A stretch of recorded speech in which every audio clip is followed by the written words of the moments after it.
আল্লাহর হাবিব সাল্লাল্লাহু আলাইহি ওয়াসাল্লামের বয়স তখন 35। বয়স কত? মজার একটা ঘটনা, খেয়াল করে শুনবেন। বয়স কত? 35। কাবা ঘরের পুনর্নির্মাণ হবে। কাবা ঘরের 4টা কর্নারের একটা কর্নার আছে আর রুকনুল হাজারিল আসওয়াদ, যেখানে হাজরা আসওয়াদ পাথর থাকে, ওইটাকে সরানো হয়েছে। এখন কাবা ঘরের নির্মাণ শেষ, ওই হাজরা আসওয়াদ পাথর নিয়ে এটার কর্নারের মধ্যে সেট করা হবে। কিন্তু কে রাখবে? কারণ হাজরা আসওয়াদ তো যেন তেন পাথর নয়, জান্নাতি পাথর। কিয়ামতের দিন এই পাথরের ভেতরে আল্লাহ একটা জিহ্বা দিবে, 2টা চোখ দিবে। এই পাথর বলবে, আল্লাহ এই লোকগুলো আমারে চুমু দিয়েছিল, এর উসিলায় আজকে তুমি তার জান্নাতে ঢুকায় দাও। তো এটা অনেক সম্মানিত পাথর, এই পাথরকে বহন করাটাও সম্মানিত। 4 দলের মক্কার 4 নেতা বলে, এই সম্মান আমরা হাতছাড়া করতে চাই না, কেউ এই পাথরে হাত দিতে পারবে না। এক নেতা কয়, আমি নিব, আমি নিয়ে এটা কাবা ঘরে রাখবো। দ্বিতীয় নেতা বলে, না, এই পাথর আমি অন্য কাউরে দেব না, এটা অনেক সম্মানের, অনেক প্রেস্টিজিয়াস ইস্যু, আমি এই পাথরটা হাতে নিয়ে কাবা ঘরে রাখবো। তৃতীয় নেতা বলে, না, রক্তের গঙ্গা বইয়ে দেব, কিন্তু এই পাথর কাউরে দেব না। চতুর্থ নেতা বলে, না, আমি নেব। কিলাকিলি আছে না নাই? পাথর কয়টা? নেতা কয়জন? 4 জন। কিভাবে এই সম্মানিত পাথর নিয়ে সেট করবে? কেউ মীমাংসায় যেতে পারে না। এক মুরব্বী বলে, থাক, আজকের জন্য এখানেই সবার মুলতবি, আগামী দিনে এই মসজিদুল হারামের দরজা দিয়ে প্রথম যে ঢুকবে সে সিদ্ধান্ত দিবে। আল্লাহর মেহেরবানি, এর পরের দিন এই পথ দিয়ে ছুটে এসেছে বিশ্বনবী মুহাম্মদ। সুবহানাল্লাহ পড়বেন না? সুবহানাল্লাহ পড়েন আওয়াজ করে। কামলিওয়ালা নবী প্রথম আসলেন, সবাই খুশি, জামিন রাদিনা বি। আরে আলামিন আসছে, আলামিন আসছে। সবাই বিশ্বনবীকে বললেন, এই এই ঘটনা। কেউ তো পাথর ছাড়তে চায় না। পাথর হইল একটা, নেতা কয়টা? এখন কে এই পাথর নিয়ে রাখবে? এই নিয়ে মারামারি। আল্লাহর হাবিব সাল্লাল্লাহু আলাইহি ওয়াসাল্লাম বললেন, যাই, হালুম্মা ইলাইয়া সাওবান, একটা কাপড় নিয়ে আসো, আমি এখনই সলিউশন করে দিচ্ছি। সুবহানাল্লাহ নাই? কাপড় নিয়ে আসা হলো। বিশ্বনবী বললেন, কই পাথর? সবাই বলল, এই পাথর। আল্লাহর হাবিব সাল্লাল্লাহু আলাইহি ওয়াসাল্লাম মোবারক হাত দিয়ে পাথরটা তুললেন। 4 নেতারে বললেন, ও 4 নেতা, কাপড়ের 4 কর্নারে তোমরা ধরো। 4 নেতা কাপড়ের 4 কর্নারের মধ্যে ধরলো। বিশ্বনবী নিজ হাতে পাথরটা নিয়ে কাপড়ের মাঝখানে রেখে দিলেন। এবার বিশ্বনবী আগে আগে যায়। 4 নেতারে বললেন, 4 কর্নার ধরে পাথরটারে নিয়ে আমার পেছনে পেছনে আসো। কাবার কাছে যে বিশ্বনবী আবার নিজ হাতে পাথরটা তুললেন, আবার নিজ হাতে কাবার ভেতরে রেখে দিলেন। পড়েন সুবহানাল্লাহ। সম্মান আসলে 4 নেতার দিকে যায় নাই, সম্মান গিয়েছে বিশ্বনবীর দিকে।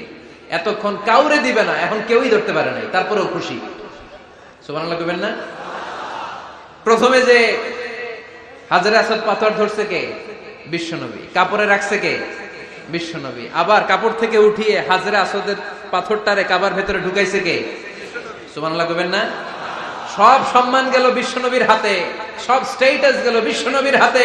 4 নেতা কাপড়ের কিনারা ধইরাই খুশি। এইটাই বলে নেতৃত্বের গুণাবলী। চিল্লায় বলো ঠিক কিনা? কনফ্লিক্ট রিজলভিং অ্যাবিলিটি, বিরোধ নিষ্পত্তি করার কোয়ালিটি থাকা চাই, তবেই তিনি নেতা। কি কারিশমা দেখছেন? What a charismatic leader. এতক্ষণ রক্তের বন্যা বইয়ে দিবে, কাউরে দিবে না পাথর। এখন কেউই ধরতে পারে নাই, কিন্তু স্লোগান দিতেছে জিন্দাবাদ। আসরা নাই? নেতা হইলে এরকম নেতা হইতে হবে। মদিনাতে আউস আর খাজরাজ গোত্রের যুদ্ধ 120 বছরের। কয় বছর? কেউ থামাতে পারে না, রক্তক্ষয়ী যুদ্ধ। আল্লাহর হাবিব সাল্লাল্লাহু আলাইহি ওয়াসাল্লাম মক্কা থেকে মদিনায় এসে 7 দিনের ব্যবধানে 120 বছরের যুদ্ধ থামাইয়ে দিলেন।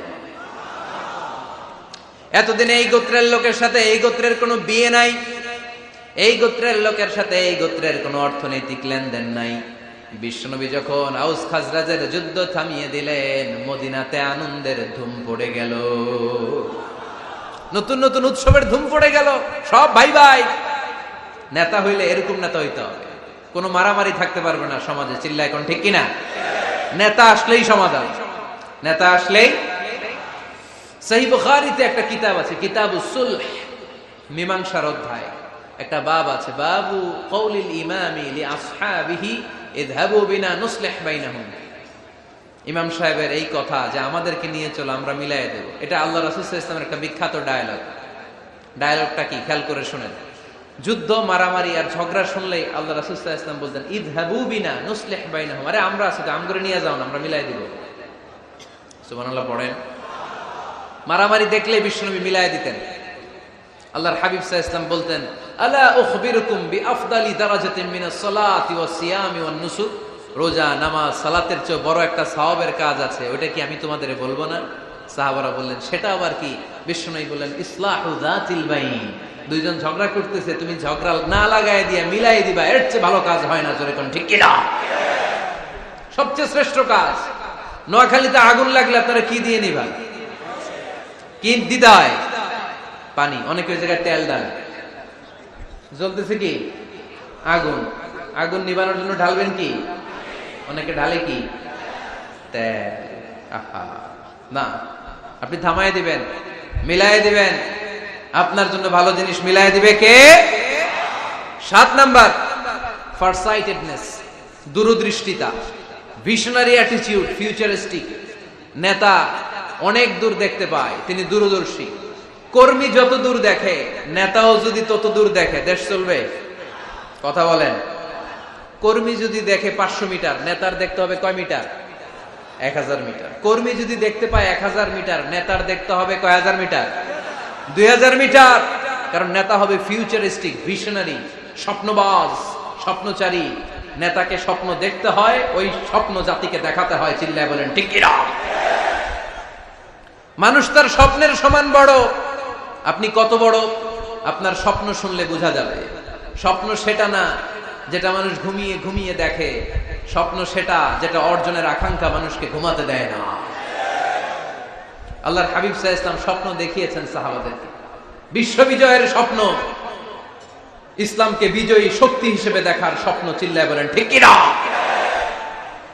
আল্লাহর হাবিব বলতেন, ইন্নাল্লাহা জাওয়ালি আল আরদা ফারাআইতু মাশারিকাহা ওয়া মাগারিবাহা। আল্লাহ তাআলা গোটা বিশ্বটাকে ছোট্ট করে আমার সামনে দেখিয়েছে। আমি ফুটবলের সাইজের এই পৃথিবীর প্রাচ্য পাশ্চাত্য, ডানে বায়ে সামনে পেছনে সবটাই দেখেছি। ওয়া ইন্না মুলকা উম্মতি সায়াবলুগু মা যুবিয়ালি। যত দূর আল্লাহ আমারে দেখিয়েছে, তত জায়গায় লা ইলাহার পতাকা পতপত করে একদিন উড়বে। কোন একদিন এদেশের আকাশে কালিমার পতাকা উড়বে। সেদিন সবাই খোদাই বিধান পে দুঃখ বেদনা ভুলবে। এটাই আমাদের স্বপ্ন। চিল্লায় বলেন ঠিক কি না? স্বপ্ন দেখতে জানতে হয়। সুলহে হুদাইবিয়া চলতেছে, সন্ধি।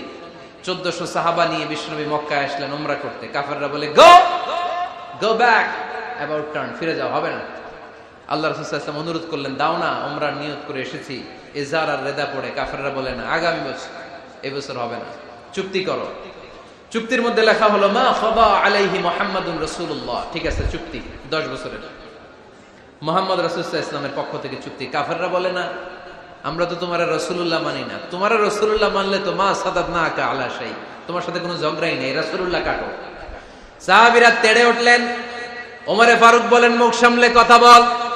সুহাইল ইবনে আমির, তোর জিহ্বাটা আমি টেনে ছেড়ে ফেলবো, সাবধান। আমার নবী শেষ নবী, শেষ রাসূল মুহাম্মদ রাসূলুল্লাহ কাটার ক্ষমতা কারো নাই। আমি ওমর বেঁচে থাকলে কেউ কাটতে পারবে না। বিশ্বনবী বললেন, ওমর সরে যাও, কেটে দাও। সুবহানাল্লাহ কইবেন না? মুহাম্মদ রাসূলুল্লাহ কাফেররা মানে না। কাফেররা কয়, তুমি লেখো মুহাম্মদ ইবনে আব্দুল্লাহ, আব্দুল্লাহর বেটা মুহাম্মদ। কারণ মুহাম্মদ রাসূলুল্লাহ যদি এই সন্ধিতে থাকে, চুক্তি তার নিচে আমরা সিগনেচার করি, তার মানে এটাই প্রমাণ হয়ে যায় আমি তোমাকে রাসূল বলে মানি। আমরা কাফেররা তোমাকে রাসূল বলে মেনে নিয়েছি। নো, তোমার রাসূল বইরা মানলে তো খেলা এখানেই শেষ। কাটো, রাসূলুল্লাহ লেখা যাবে না, লিখতে হবে আব্দুল্লাহর বেটা মুহাম্মদ। কোন সাহাবারা রাজি হয় না। কথা শুনতেছেন? সাহাবারা বলে, রক্তক্ষয়ী যুদ্ধ হবে, আমার নবীর নামের পরে রাসূলুল্লাহ লিখতেই হবে। বিশ্বনবী বললেন, কেটে দাও। কারণ সাহাবারা দেখতেছে এতটুকু, বিশ্বনবী দেখে অতটুকু। বিশ্বনবী অন্য প্ল্যানে আগাচ্ছেন। বিশ্বনবী ভাবলেন, 10 বছরের যুদ্ধ বিরতি যদি হয়ে যায়, আমি আমার লোকদেরকে ঠিক করব। আমি তারবিয়া, তালিম, তাহজিব, তামাদ্দুন দিয়ে মদিনাটাকে একটা কল্যাণ রাষ্ট্রে পরিণত করব। আমি আমার ফোর্সকে সাজাবো, আমি আমার সাহাবাদেরকে প্রশিক্ষিত করব। এই 10 বছরের ব্যবধানে আমি গোটা বিশ্বকে ঝাঁকি মেরে কাঁপিয়ে দেব। কিন্তু সাহাবারা পড়ে আছে রাসূলুল্লাহর মধ্যে। সাহাবারা পড়ে আছে কই? সাহাবারা এর চেয়ে বেশি ভাবতে পারতেছে না। সাহাবারা বলে রাসূলুল্লাহ কাটা যাবে না, বিশ্বনবী বলেন কেটে দাও। তার মানে নেতা কর্মী যদি দেখে 500 মিটার, নেতার দেখতে হবে 1000 মিটার। চিল্লায় বলেন ঠিক কি না? নেতার 9 নাম্বার গুণাবলী, a leader should be very strategic. নেতাকে কৌশলী হতে হয়। কৌশল না জানলে উনি নেতা হতে পারে? বলেন। ডিপ্লোম্যাটিক কোয়ালিটি, কূটনীতি যদি না জানা থাকে নেতা হইতে পারবে? আল্লাহর হাবিব সাল্লাল্লাহু আলাইহি ওয়াসাল্লামের মতো বড় কূটনীতিবিদ পৃথিবী দেখেছে? কথা কন না কেন? দেখেন কি ধরনের স্ট্র্যাটেজি আমার নবী ফলো করতেন। আমার নবী যদি যুদ্ধ করতে কোথাও যেতেন, অ্যাটাক করবেন ডান দিকে, অ্যাটাক করবেন কোন দিকে? খায়বার অ্যাটাক করবেন, খায়বার ডানে। বিশ্বনবী বের হতেন মদিনার বাম দিক দিয়ে। যাবেন কই? ডানে। আওয়াজ করে বলেন যাবে কই? কিন্তু মদিনা থেকে বের হইতেন কোন দিক দিয়ে? বাম দিক দিয়ে। লোকেশন আর ডাইরেকশন কখনো কারোর সাথে শেয়ার করতেন না। উনি কই যাচ্ছে কেউ বুঝতো না। বাম দিক দিয়ে বের হয়ে অনেক ঘুরে তারপরে ডান দিকে যেতেন। সুবহানাল্লাহ পড়বেন না? অ্যাটাক করার সময় 3টা অপশন দিতেন, choose any of the options. যে বলতেন নাম্বার 1 আসলিম তাসলাম, ইসলাম মানো, ভাই ভাই আমার হৃদয়ে চলে আসো, তোমরাও ভাই আমরাও ভাই, দুনিয়াতেও শান্তি আখিরাতেও শান্তি। এটা যদি ভালো না লাগে, option 2 you pay the tax, we provide you the security. তোমরা ট্যাক্স দিবা, আমরা তোমাদেরকে সিকিউরিটি দিব। ইয়াতুনা আল জিজিয়াতা আন ইয়াদিন ওয়া হুম সাগিরুন, তোমরা জিজিয়া দিবা, আমরা সিকিউরিটি দিব। প্রথম অপশন মুসলমান হইলা না, আমাদের ভাইও হইলা না। দ্বিতীয় অপশন ট্যাক্সও দিবা না, কাফির থাকতে মনে চায় থাকো, খ্রিস্টান থাকো, ইহুদি থাকো, ধর্মান্তরিত হওয়া লাগবে না, খালি ট্যাক্স দিবা, ওইটাও ভালো লাগে না। 3 নাম্বার অপশন হচ্ছে the sword will decide what gonna happen among আস, তলোয়ার ফয়সালা করবে এখন কি হবে। সুবহানাল্লাহ কইবেন না? প্রথমেই যেই কোথাও অ্যাটাক করতেন বিশ্বনবী, সবসময় ডিফেন্সিভ মোডে থাকতেন, আত্মরক্ষার মোডে থাকতেন। আক্রমণ করা হলে মেনে নিতেন, ধৈর্য ধারণ করতেন। ধৈর্যের সীমা যখন ছাড়িয়ে যেত তখন বিশ্বনবী হাত তুলতেন, চিল্লায় বলেন ঠিক কি না? যুদ্ধের ময়দানেও যখন সেনাপতি পাঠাতেন বলতেন খবরদার নারীদের গায়ে হাত তুলো না, বৃদ্ধাদেরকে মেরো না, শিশুদেরকে মেরো না, ওই এলাকার পাদ্রীদের গায়ে হাত তুলো না, ওই এলাকার গবাদি পশুগুলোকে হত্যা করো না, গাছপালাগুলো ধ্বংস করো না। তোমাদের বিরোধী যোদ্ধারাও যদি তলোয়ার রেখে দিয়ে হাত তুলে বলে আল আমান, সিকিউরিটি সিকিউরিটি, আমরা আমান চাই, নিরাপত্তা চাই, তাকেও মেরো না। সুবহানাল্লাহ পড়বেন না? গোটা বিশ্বকে সভ্যতা শিখিয়েছেন। মক্কা বিজয়ের পরে গণধর্ষণ করেন নাই, গ্রামকে গ্রাম তিনি জ্বালিয়ে দেন নাই, হাজার হাজার লক্ষ লক্ষ শত্রুকে এক বাক্য দিয়ে ক্ষমার ঘোষণা দিয়েছেন, চিল্লায় বলেন ঠিক কি না? As a father, as a teacher, as a commander, as a leader, as a lawgiver, as a lawmaker, as a reformer of the society, Muhammad is the superman of the world. আওয়াজ করে পড়তে হবে আল্লাহু আকবার। কূটনীতি কারে বলে? Diplomacy কারে বলে? স্ট্র্যাটেজিক অ্যাটিটিউড কারে বলে? শিখে নেন। বদরের প্রান্তরে বিশ্বনবী সাল্লাল্লাহু আলাইহি ওয়াসাল্লাম উপস্থিত হলেন। ওই যে কাফেরদের তাবু, কাফেররা আসছে 3 দিন আগে, মুসলিম সৈনিকরা পৌঁছলেন 3য় দিন। এসে বিশ্বনবী সাল্লাল্লাহু আলাইহি ওয়াসাল্লাম সবাইকে বললেন কত হতে পারে কাফের, কেউ বলতে পারে না। 2 জন রাখাল পেয়ে জিজ্ঞেস করল, এই রাখাল কয়দিন ধরে আছো? আমরা 1 সপ্তাহ ধরে বদরে আছি। শুনতেছেন? শুনতেছেন? উনি বললেন ওই যে কাফেররা যে আসছে কয়দিন আগে? কয় 3 দিন আগে। 3 দিন আগে। কত হবে সংখ্যা? কলু কাসীর, অনেক। কত হইতে পারে? রাখাল 2টা কয় জানি না। আল্লাহ রাসূল সাল্লাল্লাহু আলাইহি ওয়াসাল্লাম চিন্তায় পড়ে গেলেন, কারণ ওনার যুদ্ধে অ্যাটাকের সিস্টেম ছিল শত্রু সংখ্যা কত এটা আমাকে জেনে নিতে হবে। সুবহানাল্লাহ পড়বেন না? অনেক কৌশল হাতড়িয়ে এবার বিশ্বনবী আবার রাখাল 2টাকে ডেকে পাঠালেন, বললেন কাম ইয়ানহারুনা কুল্লা ইয়াউম, ওরা আসার পর থেকে প্রতিদিন খাওয়ার জন্য কয়টা করে উট জবাই করে? এবার ওরা বলল প্রথম দিনে ইয়াউমান তিসআন, প্রথম দিন খাওয়ার জন্য উট জবাই করেছে 9টা। অফিল ইয়াউমি সানি 10, আর দ্বিতীয় দিনে উট জবাই করেছে 10টা। বিশ্বনবী বললেন তাই ইদান আল কওমু মা বাইনা 900 ওয়াল আলফ, তাহলে কাফেররা 900 থেকে 1000 এর মধ্যে হবে। কত ছিল কাফেরের সংখ্যা? বদরের যুদ্ধে কাফেরের সংখ্যা ছিল কত? 1000। কিভাবে নমুনা দেখে আলামত সংগ্রহ করতেন?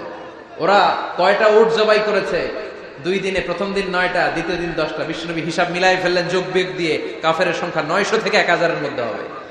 হিসেব করে দেখা গেল 1000 সৈনিক এসেছিল সেই বদরের যুদ্ধে। চিল্লায় বলো আল্লাহু আকবার। স্ট্র্যাটেজি জানতে হয় না, তাকে কৌশল জানতে হয়।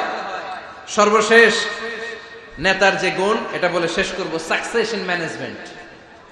নেতা ভালো নেতা বানায়া যায়, ঠিক কিনা? A good leader produces a good leader. একজন ভালো নেতা তখনই ভালো নেতা যখন সে নতুন করে ভালো নেতা তৈরি করে দিয়ে যায়, ঠিক কিনা? সে যদি নতুন নেতৃত্ব তৈরি করে দিয়ে না যায়, সমাজ চলবে? চলবে? এটাকে বলে দি সাকসেশন ম্যানেজমেন্ট। আল্লাহ রাসূল সাল্লাল্লাহু আলাইহি ওয়াসাল্লাম ভালো সাকসেসর রেখে গিয়েছিলেন, এমন কিছু যোগ্য নেতৃত্ব তৈরি করে গিয়েছিলেন, উনার পরে টানা 30 বছর নেতৃত্ব নিয়ে মুসলিম উম্মাহকে 1 সেকেন্ডও ভাবা লাগে না। চিল্লায় বলো মুসলমান, ঠিক কিনা? ভালো নেতা ভালো নেতা বানায়। নেতা খালি নেতৃত্ব দেয়, উনি কোনো নেতা বানায় নাই। এটা কি নেতা? কথা বলেন। এবার উত্তর দেন। আমার নবী ইন্তেকালের আগেই যোগ্য নেতৃত্ব তৈরি করে রেখে গিয়েছিলেন কি জান নাই? কাকে রেখে গেছেন? আবু বকর। আরহামু উম্মতি বি উম্মতি আবু বকর, এই উম্মতের সবচেয়ে রহমদিল। আর কারে রেখে গিয়েছেন? ওমর। আশাদ্দুহুম ফি আমরিল্লাহি ওমর।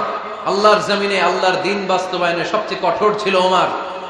ওনার ক্যারেক্টারিস্টিক এমন ছিল, কথার আগে হাত চলতো, জোরে কোন ঠিক কিনা?